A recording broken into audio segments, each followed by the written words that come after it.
हाल student, प्रश्नावली 2 का 7वां प्रश्न है और प्रश्न लिखा है कि एक बेलन के आधार का क्षेत्रफल 154 वर्ग सेंटीमीटर और ऊंचाई 10 सेंटीमीटर है। बेलन का आयतन ज्ञात कीजिए। चलिए हल करते हैं, बहुत ही आसान है। लिख लेते हैं, दिया है बेलन के आधार का क्षेत्रफल। आधार क्या होता है?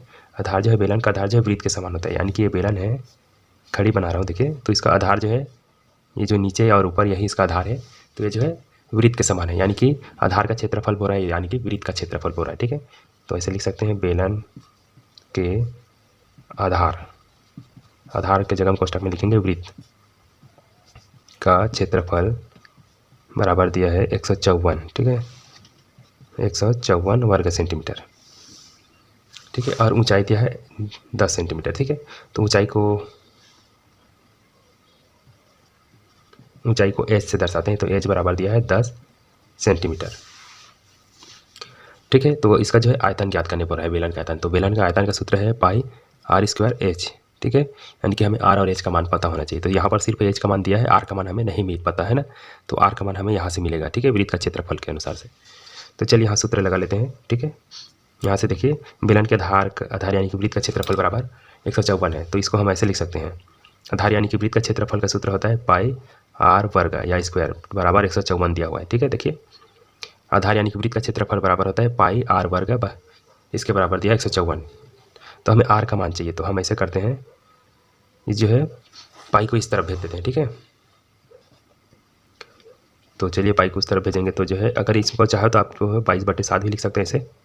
ठीक है, 22/7 154, तो हम जो है इस 22/7 को इस तरफ भेजेंगे तो पलट जाएगा। ठीक है, ऐसे आर का वर्ग 154 ऐसे रहेगा, ये पलट जाता है, 7 ऊपर आ जाएगा और 22 जो है नीचे आ जाएगा। ठीक है, तो देखिए जो है 11 का पार हम कटेगा, 11 दूनी 22, 11 एकम 11 और 11 चौक 44, फिर 2 से कटेगा तो 7 आ जाएगा। ठीक है, यानी कि आर का वर्ग बराबर 7 गुना 7 हो जाएगा। ठीक है, 2 से 14 काटेंगे तो फिर 7 मिलेगा।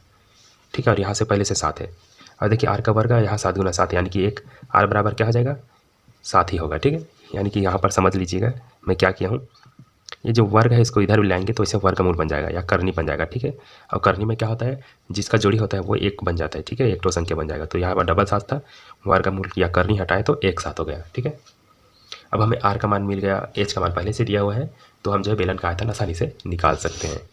तो देखिए कैसे हो जाएगा, बेलन ऐसे लिख देते हैं। अब बेलन का आयतन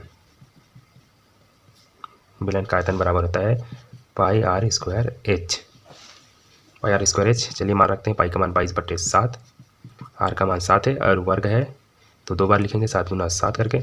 एच का मान देखिए, एच का मान हमें क्या दिया हुआ है, एच का मान 10 दिया हुआ है। ठीक है, तो देखिए 2 ठो 7 में से 1 ठो 7 को इसको काट देंगे, तो इसको गुना कर दीजिएगा, 22 का गुना 7 से, एक बार लिख लेना है तो लिख लीजिए। ठीक है, तो देखिए 7 दूनी 14 का 4 हासिल है, 7 दूनी 14 1 15, 154 गुना 10। ठीक है, 10 से इसका गुना करेंगे तो क्या हो जाएगा, ये हो जाएगा 1540।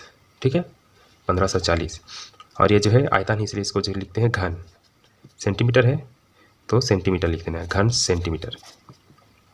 ठीक, इस तरह से बनाए जाते हैं।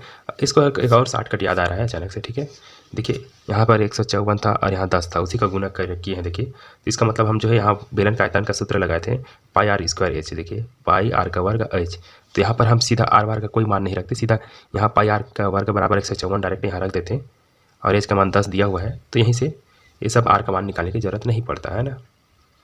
लेकिन आपको जो है इस प्रश्न में तो ऐसा चल जाएगा। ठीक है, लेकिन अन्य प्रश्नों पर जो है इस तरह से आर और एच का मान निकालना जरूरी होता है। ठीक है, वीडियो अच्छा लगा हो तो लाइक कर देना, और पहली बार देख रहे हैं तो सब्सक्राइब कर देना, कमेंट कर देना। मिलते हैं नेक्स्ट प्रश्न के साथ।